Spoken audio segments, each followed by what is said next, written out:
My boyfriend kissed my sister, right in front of me, not by accident, not because they thought I wasn't looking. They wanted me to see it. My sister smiled, wrapped her arms around him, then looked straight into my eyes and whispered, "He was always going to choose me." Everyone at my 24th birthday party froze. Nobody defended me, not my mother, not my father, not even my best friend. My boyfriend laughed. "I stayed with you because I felt sorry for you. You were always the backup." The room exploded with laughter. I wish I could tell you I walked away with dignity. I didn't. I cried. I begged him to explain. I asked what I had done wrong. He looked at me like I was nothing. "You were never enough." Then he placed a small velvet ring box into my sister's hand. "I was saving this." He dropped to one knee, right there, at my birthday party. "My love, will you marry me?" My sister didn't even pretend to hesitate. "Yes." Applause filled the room. Someone opened champagne. Someone else started recording. My own birthday became their engagement party. I walked outside into the rain, completely broken. I thought that was the worst day of my life. I was wrong, because exactly 6 years later, those same two people would be standing outside my office, begging me to save everything they had left, and I would finally say the one sentence they'd never expected to hear. "I'm sorry. You're too late." Everything began 6 years earlier. My name is Lily Carter. Growing up, everyone said my younger sister Chloe was the beautiful one. She had perfect blonde hair, perfect smile, perfect confidence. People noticed her the second she entered a room. I was the quiet sister, the responsible one. Teachers loved me, neighbors trusted me, but nobody remembered me. At family dinners, every conversation somehow became about Chloe. She could be a model. She should move to Los Angeles. She's destined for something big. Meanwhile, I was the daughter who washed dishes after dinner, helped Dad fix the roof, worked part-time while attending college. Nobody praised responsibility. Beauty always received the applause. I stopped caring, or at least, I told myself I had, until I met Ethan. We met during our second year at university. He was funny, confident, the kind of man who made everyone around him laugh. The first time he asked me out, I honestly thought he was joking. He wasn't. For 3 years, I believed I'd found the person I'd spend my life with. He remembered little things, bought me coffee before exams, waited outside my classes, held my hand every chance he got. Even my parents approved of him. Dad once pulled me aside. "I've never seen you this happy." Neither had I then. Everything changed. One Sunday afternoon, I invited Ethan to dinner with my family. It was supposed to be simple. Homemade lasagna, movie afterward, nothing special. The moment Chloe walked into the dining room, I noticed something strange. Ethan stopped talking. His eyes followed her. Just for a second, I convinced myself I imagined it. People look around. It meant nothing, didn't it? Dinner continued. Chloe laughed at one of Ethan's jokes. He laughed harder than anyone else. Again, I ignored it. When dessert was served, Mom asked Chloe to grab more ice cream from the garage freezer. Ethan immediately stood up. "I'll help." Neither of them returned for almost 10 minutes. When they finally came back, they were both smiling. Too much, I asked what had taken so long. Chloe answered first. "We couldn't find the chocolate flavor." Ethan nodded without looking at me. Something inside me felt uneasy that night. I couldn't sleep. Not because I believed anything had happened, because I wanted to believe. Nothing had happened. Over the next few weeks, little things started changing. Ethan became harder to reach. He canceled dates, started protecting his phone. Whenever Chloe texted in the family group chat, he somehow knew before I even opened the message. One evening, I called him, no answer. 10 minutes later, he texted, "Busy with work." Something didn't feel right. For the first time in our relationship, I drove to his apartment without telling him. His car wasn't there. Neither was he. I called again, straight to voicemail. I told myself not to overthink. Then, I saw something that made my stomach twist. A silver bracelet, lying on the passenger seat of his car, parked outside a small cafe across town. I recognized it instantly, because I'd given that bracelet to Chloe for her birthday. I stood frozen across the street. The cafe windows were covered by dark curtains. I couldn't see inside. Every instinct told me to walk away. Instead, I crossed the street. And just before I reached the entrance, I heard Chloe laughing, then Ethan's voice. "I can't keep pretending much longer." I stopped breathing. I slowly reached for the door handle, not knowing that what I was about to see would destroy the life I thought I had. I pushed the cafe door open. The tiny bell above it rang. Ethan looked up first. The smile disappeared from his face. Chloe turned slowly. For a second, none of us spoke. She was sitting on the same side of the booth as Ethan. Their hands separated so quickly they nearly knocked over their drinks. "Lily," Ethan stood. "This isn't what it looks like." I almost laughed, because every person caught cheating says the exact same thing. "What does it look like then?" Neither of them answered. I looked down. There were 2 untouched coffee cups, 1 dessert, 2 forks, and Ethan's jacket hanging over Chloe's shoulders. He noticed where I was looking. "She was cold." I nodded. "Of course she was." Silence. The waitress approached. "Would you like anything?" Without thinking, I answered. "The truth." She awkwardly apologized and walked away. I looked back at Ethan. "You told me you were working." "I was." I looked around the cafe. "Does your office serve cheesecake now?" Chloe finally spoke. "You're overreacting." I stared at my own sister. "Am I? It's just coffee." I nodded again. "So let me see your phones."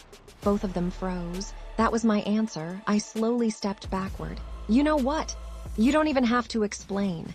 Ethan reached for my hand. "Lily, please." I pulled away. "No, for the first time in your life. Tell someone else a lie." I walked out before either of them could stop me. For 3 days, neither Ethan nor Chloe admitted anything. Instead, they made me feel crazy. Ethan sent flowers. "I'm sorry you misunderstood." Chloe hugged me. "You've always been insecure." Mom even agreed with her. "Honey, jealousy ruins relationships." Dad stayed quiet. Looking back, I think he suspected something. He just didn't know how bad it was. I tried convincing myself to move on. Maybe I had imagined it. Maybe stress was making me paranoid. Then, one Friday evening, my best friend Mia called. "Lily, you need to come." "What happened?" "I can't explain. Just come."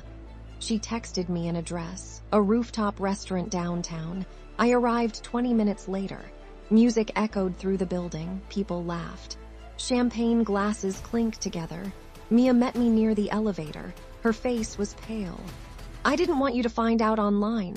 My stomach tightened. "Find out what?" She silently handed me her phone. A live video was playing, uploaded just 3 minutes earlier. The caption read, "Finally together." My hands started shaking. I pressed play. There was Ethan, standing beside Chloe, holding her around the waist. He kissed her, long enough for everyone around them to cheer. Then he looked directly into the camera. "I've never been happier." The comments were already pouring in. "You two look perfect together." She definitely upgraded. "Worth the wait." Worth the wait. My heart stopped. How long had this been happening? Mia quietly whispered, "Lily, there's something else." She zoomed in on the video. My eyes landed on Chloe's left hand, a diamond ring. The same ring Ethan had shown me in a jewelry store 6 months earlier. He had smiled and asked, "What style do you like?" I thought. He was asking for me. He wasn't. I drove home without remembering the journey. Every memory suddenly felt fake. Every promise, every vacation, every anniversary. Had he been planning this the entire time? My phone rang. "Ethan." I rejected the call. He called again. Again. Finally, I answered. "What?" His voice sounded irritated. "Why are you ignoring me?" I couldn't believe it. "I just watched you propose to my sister." He sighed. "I was going to tell you." "When?" Eventually, I laughed through tears. You cheated on me. No, I fell in love with someone else. As if that makes it better. He went silent, then said the sentence I'd remember for the rest of my life. You were comfortable. Chloe is exciting. The call ended. I didn't cry, not yet, because something inside me had finally broken. The next morning, Mom called, "Come over. We need to talk." Her voice sounded serious. Maybe, just maybe, someone was finally going to stand up for me.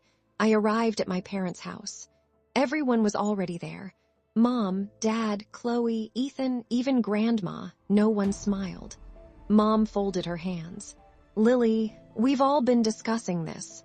Discussing what? She took a deep breath. "You need to let them be happy." I blinked. "I'm sorry. What?" Dad looked down at the floor. Unable to meet my eyes, Mom continued. "You and Ethan were never married. People fall out of love." Chloe reached across the table. "I'm still your sister. I hope someday you'll forgive me." I slowly stood. "You stole my boyfriend." She smiled sadly. "I didn't steal him. He chose me." The room went silent. Then Ethan spoke. "I never meant to hurt you, but I can't apologize for loving the right person." Those words hit harder than anything else, because suddenly, I realized something terrifying. Neither of them believed they'd done anything wrong, and somehow, my own family agreed with them. I walked toward the front door. Dad finally spoke. "Lily," I turned. His eyes were filled with regret, but he said nothing more. As I stepped outside, I heard Chloe laughing behind me. Then one sentence floated through the open doorway. "She'll get over it." She had no idea that 6 years later, those would become the most expensive words she'd ever spoken. I packed one suitcase, not because I had somewhere to go, because I couldn't breathe in that house anymore. Every photo on the wall reminded me of a lie. Every room echoed with memories that no longer belonged to me. As I reached the front door, Dad quietly followed me outside. He looked 10 years older than he had the day before. "Lily, I'm sorry." I waited. For the first time in my life, I wanted him to fight for me, to tell Chloe she was wrong, to tell Ethan to leave. Instead, he handed me a small envelope. "There isn't much. I know you're moving out." Inside was $800, probably half of his savings. I hugged him, not because of the money, because he was the only person who looked ashamed. As I drove away, I watched him standing alone in the driveway. Mom never came outside. Neither did Chloe. That was the last time I saw my father alive. The next few months nearly destroyed me. I rented the cheapest apartment I could find, worked mornings at a bookstore, evenings at a diner, weekends delivering groceries. I slept 4 hours a night, sometimes less. One evening, my manager caught me crying in the storage room. "You okay?" I forced a smile. "Just tired," he nodded. "I know someone looking for an assistant. It's not glamorous, but the pay is good." That job changed everything. The company was called Ashford Capital, a private investment firm, nothing fancy. I answered phones, scheduled meetings, made coffee, filed paperwork. Most people ignored assistants. I listened. Every day, I heard million-dollar conversations, business negotiations, investment strategies, company acquisitions. Instead of scrolling through my phone during lunch, I read financial reports. Every night, I watched free online business courses. Every paycheck, I invested a little, $50, sometimes only $20. It wasn't much, but it was something. One afternoon, the CEO walked past my desk. His name was William Ashford. People feared him. He stopped, looked at the report I was reading. "You understand that?" "I think so," he smiled. "Most interns don't." Then he walked away. 3 days later, his secretary called me upstairs. I assumed I was fired. Instead, Mr. Ashford slid a thick file across his desk. "I've been watching you." Those words terrified me. He laughed. Not in a creepy way, in a leadership way. I finally smiled. He pointed at the file. "I want your opinion." "My opinion? You've noticed mistakes everyone else keeps missing. I spent an hour explaining everything I thought was wrong. When I finished, he leaned back. You just saved me $12 million. I blinked. What? He pushed a contract toward me. Congratulations.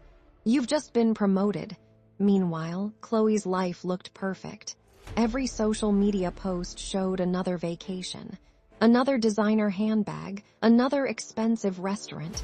Every caption sounded the same. Living my dream. Blessed. Perfect life. Thousands of people believed it. I almost did too. Until one rainy afternoon, I received a message from an unknown account. It contained only one sentence. You don't know what's happening behind those pictures.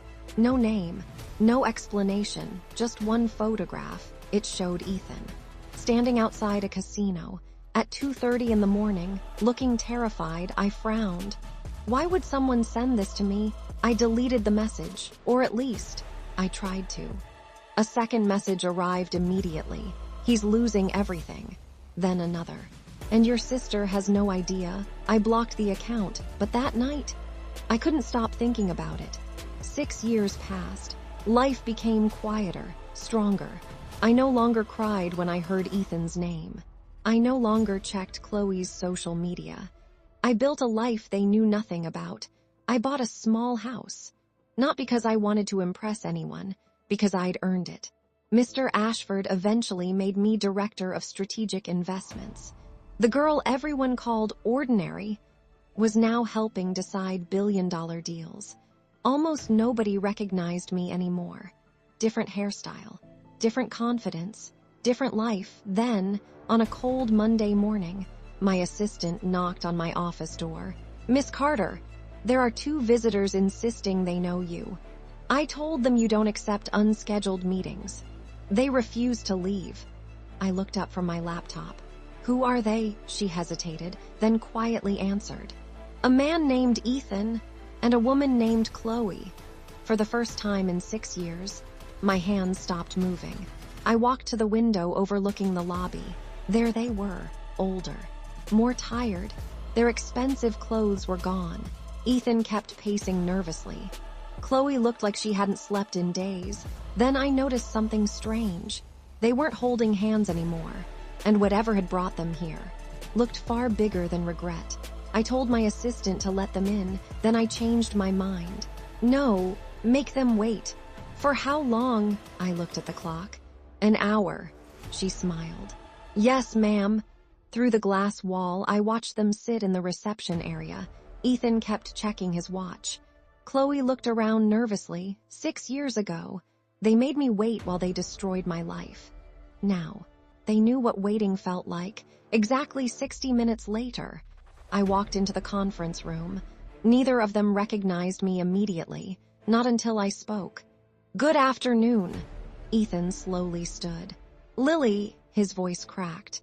Chloe's mouth fell open. Oh my God, you look. I finished the sentence for her. Successful. Silence. I took my seat. So, what brings you here? Neither of them answered. Finally, Ethan slid a folder across the table. We need your help. I didn't touch it. With what? Our company. I almost smiled. What company? The construction business. The same business Ethan had bragged about online for years. The same one he once claimed would make them richer than anyone in the family. What happened? Ethan swallowed. We expanded too fast, Chloe interrupted. We trusted the wrong people. I nodded. That's unfortunate. Ethan leaned forward. The bank is foreclosing. We have 48 hours. We heard your investment firm rescues struggling companies. So that's why they were here. Not because they missed me. Not because they regretted anything. Because they needed money. Again. I asked the only question that mattered. If I say no, what happens? Neither of them answered. Instead, Chloe quietly whispered, we lose everything. I looked into her eyes for the first time. I saw fear, real fear. The kind she had once enjoyed seeing in mine. I stood. I'm afraid I have another meeting. Ethan quickly stepped in front of the door. Please, this isn't about pride anymore. It's about survival. I looked at him calmly. Move. He stepped aside. As I reached the hallway, Chloe said something that stopped me. We're married because of you. I turned slowly. What? She started crying.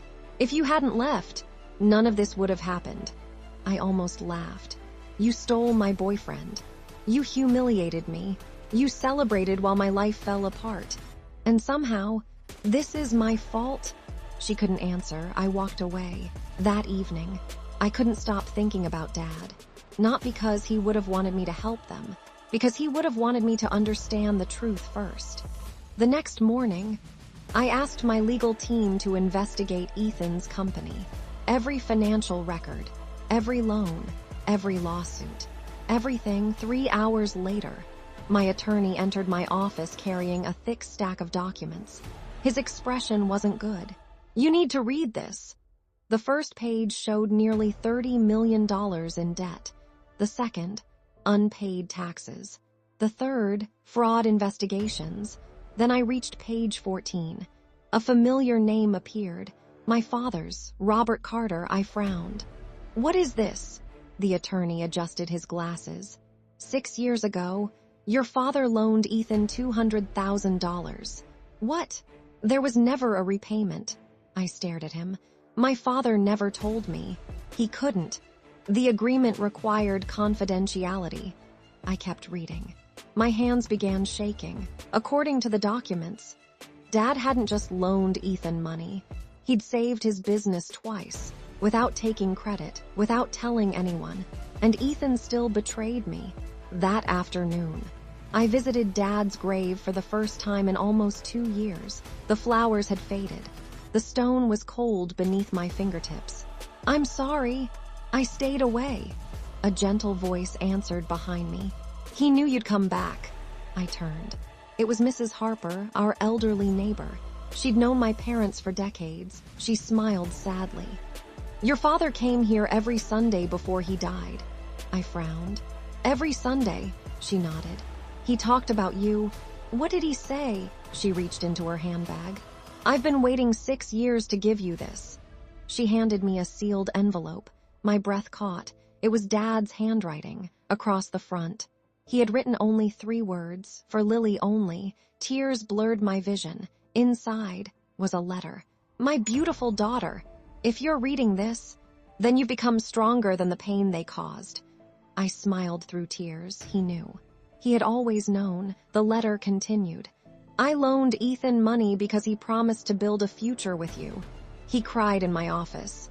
He told me he loved you. I believed him. My chest tightened. Dad had trusted him.